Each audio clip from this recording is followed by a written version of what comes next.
berikan kini disempurnakan. Bumi yang masih didiami oleh kegelapan segera melihat terang. Kini Juru Selamat itu telah lahir ke dunia. Dalam kepapahan ia terlahir di tempat yang teramat hina, yaitu kandang domba, yang menunjukkan tanda kesederhanaan Allah. Namun lihatlah, para ahli perbintangan, orang-orang terpelajar dan terpandang dari timur jauh datang untuk menyembah Sang Raja. Harta berharga mereka bawa sebagai tanda penghormatan bagi Juru Selamat dunia. Marilah kita dengarkan liturgi tentang kelahiran Yesus Kristus. Yohanes 1 ayat 1 sampai 5. Pada mulanya adalah firman, firman itu bersama-sama dengan Allah, dan firman itu adalah Allah. Ia pada mulanya bersama-sama dengan Allah.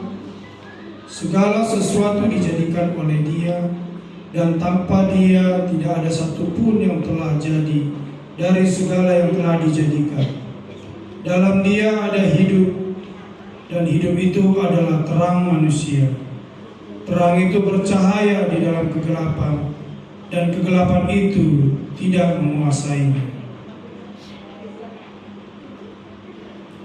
Yohanes 1 ayat 14. Firman itu telah menjadi manusia dan diam di antara kita, dan kita telah melihat kemuliaannya, yaitu kemuliaan yang diberikan kepadanya sebagai anak tunggal Bapa, penuh kasih karunia dan kebenaran. Matius 1 ayat 18. Kelahiran Yesus Kristus adalah seperti berikut. Pada waktu Maria ibunya bertunangan dengan Yusuf, ternyata ia mengandung dari Roh Kudus sebelum mereka hidup sebagai suami istri. Lukas 1 ayat 26 sampai 27. Dalam bulan yang ke-6 Allah menyuruh malaikat Gabriel pergi ke sebuah kota di Galilea bernama Nazaret kepada seorang perawan yang bertunangan dengan seorang bernama Yusuf dari keluarga Daud. Nama perawan itu Maria. Lukas 1 ayat 29 sampai 34.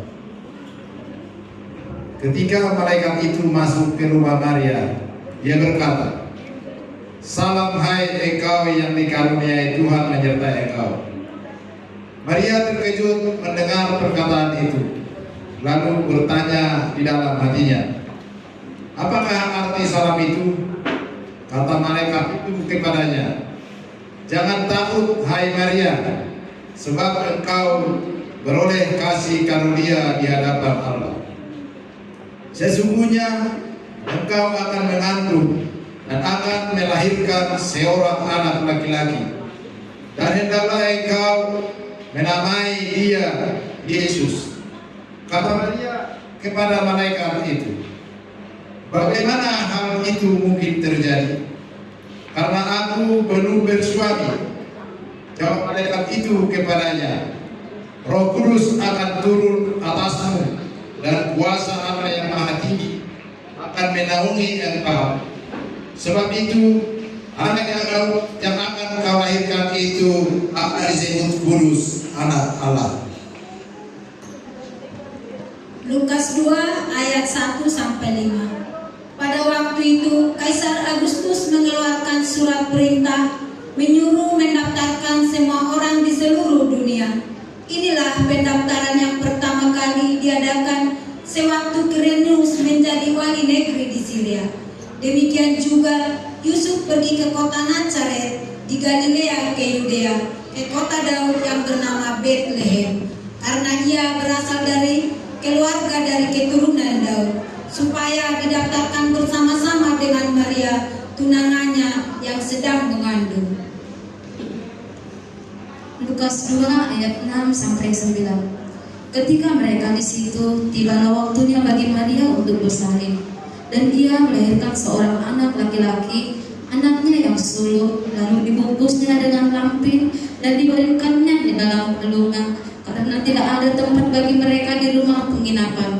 Di daerah itu ada gembala-gembala yang tinggal di padang, menjaga kawanan ternak mereka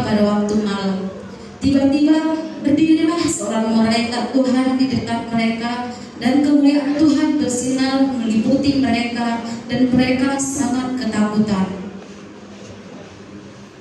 Lukas 2 ayat 10 sampai 14. Lalu kata malaikat itu kepada mereka, jangan takut, sebab sesungguhnya aku memberitakan kepadamu kesukaran besar untuk seluruh bangsa.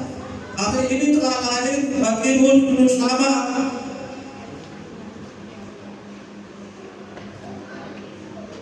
yaitu Kristus Tuhan di kota Daud.